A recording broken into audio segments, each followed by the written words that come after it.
मुल्क में देश की सबसे दूसरी आबादी का नाम मुसलमान है और इस मुल्क में जो मतदान होता है मतदाता सभी बराबर होते हैं। और प्रदीप जी जैसा आदमी जो कल तक क्या था और आज ये औछी बयान देना, कहीं से भी लोकतांत्रिक सिस्टम में ये जेवा उसको नहीं देता है। उनको अपनी हरकतों से बाज आना चाहिए। इस देश की तवारीख को पढ़नी चाहिए, इतिहास को पढ़ना चाहिए। मुसलमानों पर एक शेर है कि अर्ज बैरूत क्या, खाक आसाम क्या, हर जमी खून मुस्लिम देश में। तो उनके इस बयान से, उनके बयान पर कोई आसान्वित नहीं है या उनका बयान कोई फरमान नहीं है। सारे लोग अपनी अपनी आज़ादी से इस मुल्क में रहते हैं। जितना अधिकार हिंदू को है उतना अधिकार मुसलमानों को है, उतने अधिकार सिख को है, उतना अधिकार ईसाइयों को। देखिए, भारत एक संवैधानिक देश है और इस देश को आज़ाद कराने में सभी की कुर्बानियाँ रही है और सभी की शहादत के बाद इस मुल्क को आज़ादी मिली है।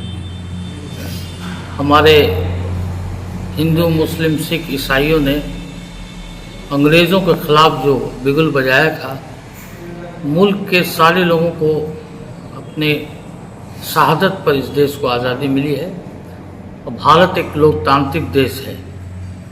अभी कुछ दिनों पहले जो श्री गिरिराज सिंह जो केंद्र में मंत्री हैं, इन्होंने जो भ्रामक बयान दिया, आप इस देश में बहुसंख्यक हैं, मुसलमान इस देश की दूसरी आबादी है।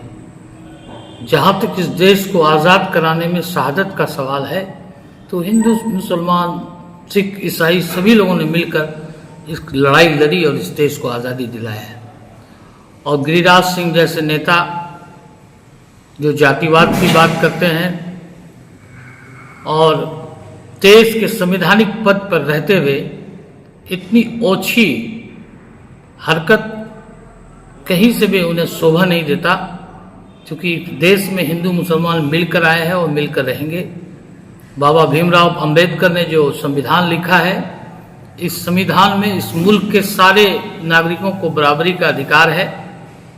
और गिरिराज सिंह क्या, इनके तरह कितने आए गए, लेकिन हमारे भारत की जो गंगा जमुनी तहजीब है ये बरकरार है और आगे भी रहेगी। हम सभी लोग एक दूसरे के पूरक हैं और सभी को मिलाकर जो एक माला जो बनता है, सभी फूलों को मिलाकर एक माला बनता है। और उसी तरह हिंदुस्तान में सभी जातियों का समागम है और सभी को मिलाकर एक हिंदुस्तान है। और एक हिंदुस्तान पूरे विश्व में एक सबसे बड़ा लोकतंत्र है और सबसे बड़े लोकतंत्र में सबसे अच्छा यहाँ का संविधान है। प्रदीप कुमार सिंह जी अररिया के सांसद हैं जी। और सीमांचल की ये तहजीब रही है कि सभी लोगों ने मिलकर किसी सांसद या विधायक को बनाते हैं, लेकिन उनका ये हरकत कहना इस देश में, तो उनके इस बयान से, उनके बयान पर कोई आसान्वित नहीं है या उनका बयान कोई फरमान नहीं है। सारे लोग अपनी अपनी आज़ादी से इस मुल्क में रहते हैं। जितना अधिकार हिंदू को है उतना अधिकार मुसलमानों को है, उतने अधिकार सिख को है, उतना अधिकार ईसाइयों को है। और प्रदीप जी जैसा आदमी जो कल तक क्या था और आज ये औछी बयान देना, कहीं से भी लोकतांत्रिक सिस्टम में ये जेवा उसको नहीं देता है।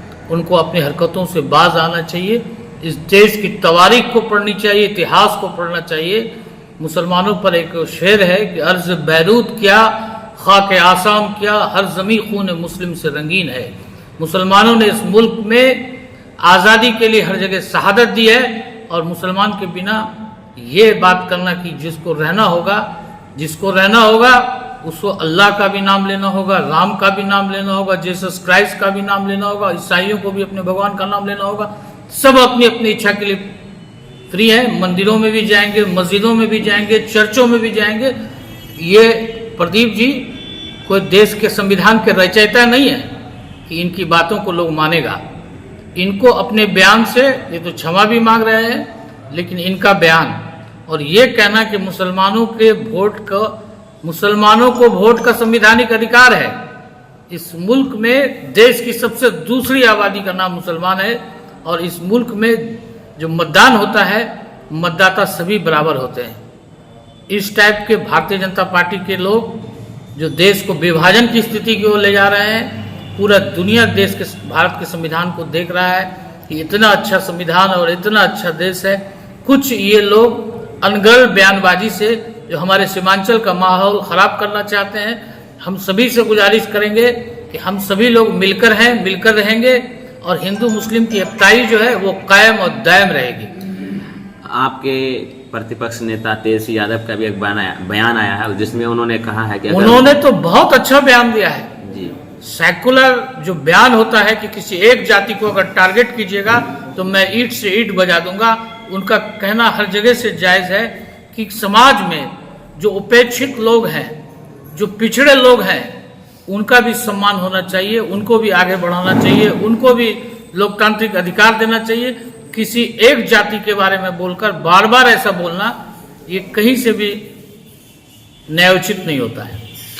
क्या इस तरह के बयानबाजी से अपने क्षेत्र में कुछ विपरीत प्रभाव हम लोगों के सीमांचल या बिहार में या भारत में कोई फर्क पड़ने वाला नहीं है।